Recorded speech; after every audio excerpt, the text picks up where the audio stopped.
मुंबई के domestic airport पर Indigo airlines के कर्मचारियों ने स्ट्राइक कर दिया है। तमाम वजहें हैं जिसकी वजह से वो लोग अपना काम छोड़कर एयरपोर्ट के बाहर आ गए हैं। क्या इसकी वजह से इंडिगो एयरलाइंस पर भी प्रभाव पड़ सकता है? अभी तो हम ये नहीं कह सकते, लेकिन क्या दिक्कतें हैं जब जिसकी वजह से इन कर्मचारियों को काम छोड़कर आना पड़ा और ये बाहर आकर के अपनी मांगों को लेकर के जो है सामने आए हैं। भाई साहब, क्या दिक्कतें हुई हैं? अभी दिक्कत बोला तो ये जितने भी वर्कर है, जैसे लोडर है, हम लोग ड्राइवर है, क्लीनर है, ये कुछ 2200 काउंट है, 2200 वर्कर लोग का, सब मिलजुल के काम कर रहे हैं। और कई दिनों से हैरेसमेंट का प्रकार बहुत बढ़ रहा है, वर्कर लोग को हैरेसमेंट किया जाता है। अभी कुछ 19-20 तारीख को हैरेसमेंट के इसमें हमारा एक दोस्त गवाह बैठे हम लोग, उन्होंने सुसाइड कर दिया।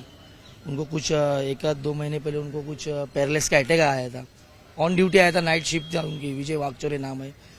ऑन ड्यूटी उनको पैरालिसिस का अटैक आने के बाद उनका उपचार किया, मेडिकल घर से उनका सब कुछ हो गया। आने के बाद उनको पनिशमेंट इधर से उधर, डोमेस्टिक से इंटरनेशनल भेजा गया, जबकि उनको डोमेस्टिक से नजदीक गिर रहा है। ऑफिस में बुलाया गया, फिटनेस सर्टिफिकेट, वार्निंग लेटर, ऐसे सब लोगों के पीछे हाथ धो के पड़े हुए हैं। लेकिन क्यों ऐसा क्यों कर रहे हैं, जबकि आप उनके लिए काम कर रहे हैं, रात दिन जो है काम कर रहे हैं, फिर ऐसा क्यों कर रहे हैं? तो वो कुछ खाली बस उनको हैरेसमेंट करना है। लड़के लोग को कैसा, जैसा अभी समझो किसी का छुट्टी पास करने का नहीं रहेगा, तो किसी का एक दिन छुट्टी हो गया वो तो भी वार्निंग लेटर इशू करते हो लोग। अभी उनको क्या पता, उनको पीछे क्या राज है, कितने वर्कर लोग ये कर रहे हैं। अभी इसके ये जो केस हुआ उसके 2 दिन पहले भी हमारे एक ड्राइवर में एक जो है, उन्होंने भी फांसी कर लेने का ये किया था, तो उनके वाइफ ने देखा, उसी टाइम तुरंत बचा लिया। अभी किसके ऊपर ध्यान रखेगा, ये पनिशमेंट क्यों, हैरेसमेंट क्यों हो रहा है? ये एक बड़ा सवाल है कि जो ये कर्मचारी लगातार जो है इंडिगो के लिए काम करते हैं, लोडर का काम करते हैं, एयरपोर्ट पर ड्राइवर है, कोई वहां पर साफ सफाई करता है, आखिर उन पर क्या दिक्कतें आ रही हैं कि जिसकी वजह से वो लोग इस तरह से सड़कों पर उतरे हैं? मेरे साथ एक विक्टिम है जिनके पति ने जो है इस मामले में इन सब वजहों की वजह से बताया जाता है कि उन्होंने सुसाइड किया। मैडम, क्या मामला हुआ था जिसकी वजह से जो है ऐसा हुआ और आज आपके साथ जो है सब लोग खड़े हुए हैं? मुझे भी एग्जैक्ट नहीं पता, सिर्फ इतना पता है जनवरी में उनको पैरालिसिस हुआ था। यहाँ से ही यहाँ के ड्राइवर उन्होंने लेके गए थे।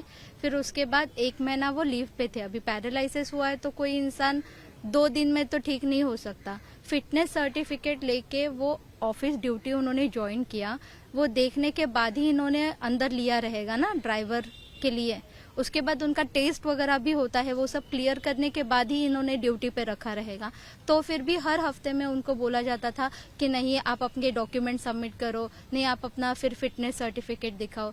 T1 से T2 में इंटरनेशनल एयरपोर्ट में शिफ्ट किया, जबकि उन्होंने बोला भी था, जिसकी रिकॉर्डिंग वगैरह भी है, कि मेरे को यहाँ पे ट्रैवलिंग का इशू होता है, गाड़ी चलाने का नहीं।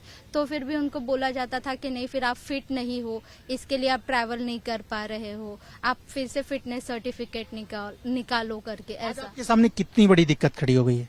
बहुत बड़ी। मेरा 1.5 साल का बच्चा है, सिर्फ 2 महीना वो जॉब पे नहीं जा रहे थे, आपके पास सब डॉक्यूमेंट्स है, तो फिर भी 2 महीने का सैलरी उन्होंने होल्ड पे रखा था। अब इंसान अगर पैरालिसिस है, आपको सब पता है, सब डॉक्यूमेंट सबमिट किए हैं, तो वो तो सैलरी होल्ड पे नहीं रखनी चाहिए ना। 2 महीने की सैलरी होल्ड पे रखे थे, वो प्रेशर तो आदमी मेंटली डिस्टर्ब तो होगा।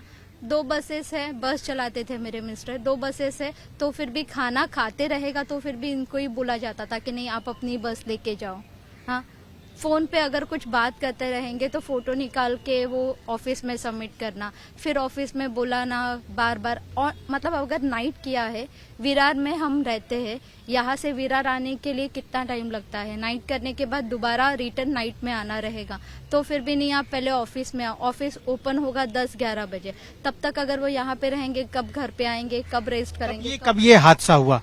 ये 19 मई को, ये 19 तारीख को। क्या नाम था उनका? विजय लक्ष्मण वागचौरे। और आपका नाम क्या है? स्मिता विजय वागचौरे। तो ये देखिए कि एक विक्टिम है जो इस तरह का जो हैरेसमेंट, जो कि आरोप लगाया जा रहा है, इंडिगो कर्मचारियों ने लगाया है कि किस तरह से उनके साथ हैरेसमेंट किया।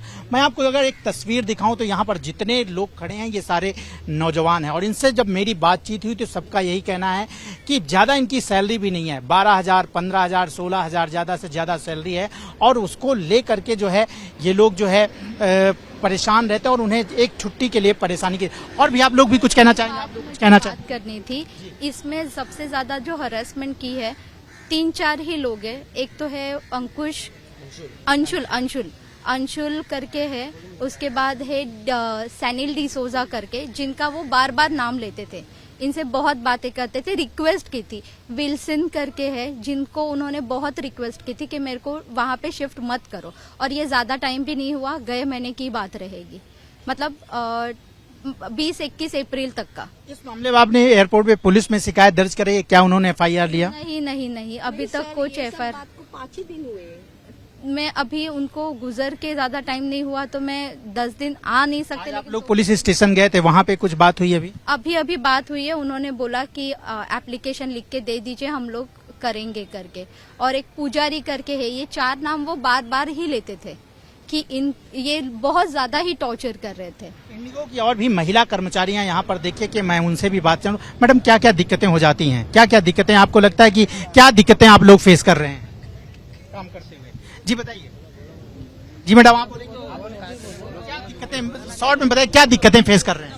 फेस करना मतलब सर, टर्मिनल चेंज होता है हम लोग का बार बार, हर मंथली। एक तो लेडीज लोग का प्रॉब्लम रहता है, ऊपर से हम लोग को घर का देख के फिर काम का भी देखते हैं। टर्मिनल चेंज होना, इधर से उधर ट्रैवलिंग नहीं जमता है, फिर बोला जाता है कि टाइम पे कट टू कट टाइम पे आने का। 5-10 मिनट भी, जरा भी 1-2 मिनट भी लेट होता है तो फिर हम लोग को पैसेंजर के सामने ही चिल्लम चाली कर देते हैं, मतलब कुछ भी बोलना चालू करते हैं। फिर उसके बाद में जो जैसे कि अभी हम लोग को अभी टर्मिनल 1 के लिए हम लोग रिक्वेस्ट करें, जिधर हम लोग को जो टर्मिनल जमता है उधर करने के लिए बोलते, तो फिर वो लोग बात भी नहीं सुनते, बोलते हाँ ये करने का है तो करो, नहीं तो रिजाइन दे दो। और भी महिला कर्मचारी, हम उनसे बातचीत करना। जी मैडम, क्या दिक्कतें हो रही हैं जिसकी वजह से आप लोग इस तरह से काम छोड़ करके बाहर खड़ा होना पड़ रहा है? एक्चुअली सर, ज्यादा करके तो हरेसमेंट किया जाता है, और प्लस हमारे ग्रुप में एक कविता करके है, वो हर चीज में, अभी बस के लिए होता है या किसी और चीज के लिए भी होगा ना, तो भी वो हरेस करते हैं उन लोग हम लोगों को।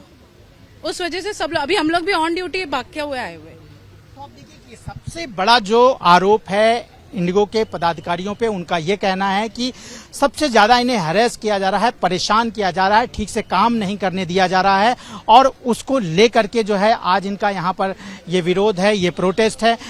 इसकी वजह से 1-2 लोगों ने अपनी जिंदगी दांव पर लगा दी, और अब इनका यही कहना है कि अगर ये बातें आपकी नहीं मानी जाती हैं तो फिर आगे आप लोग क्या करने वाले हैं, क्योंकि अभी इंडिगो की एयरलाइंस पे कोई असर नहीं हुआ है, जैसा कि मैंने अभी बातचीत की है, लेकिन आगे आप लोगों का क्या कदम है? हम लोग ऐसे ही धरना लेके बैठने वाले हैं, जब तक हमको न्याय नहीं मिलता तब तक हम लोग ऐसे ही धरना लेके बैठेंगे, क्योंकि इसकी कंप्लेंट हम लोग ने ऑलरेडी दिल्ली के इंडिगो के जो ब्रांचेस है उधर तक हम लोग ने कंप्लेंट दिया है, मगर कुछ नहीं, हमको उसका रिजल्ट अभी तक कुछ नहीं मिला है। ये एक बड़ी बात है।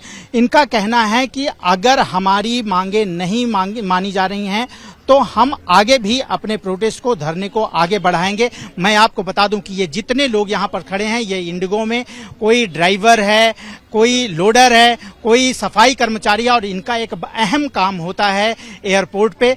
अगर इन्होंने काम बंद किया तो आज नहीं तो कल इंडिगो एयरलाइंस को दिक्कतें झेलनी पड़ सकती हैं, और जो उड़ानें हैं वो भी रुक सकती हैं।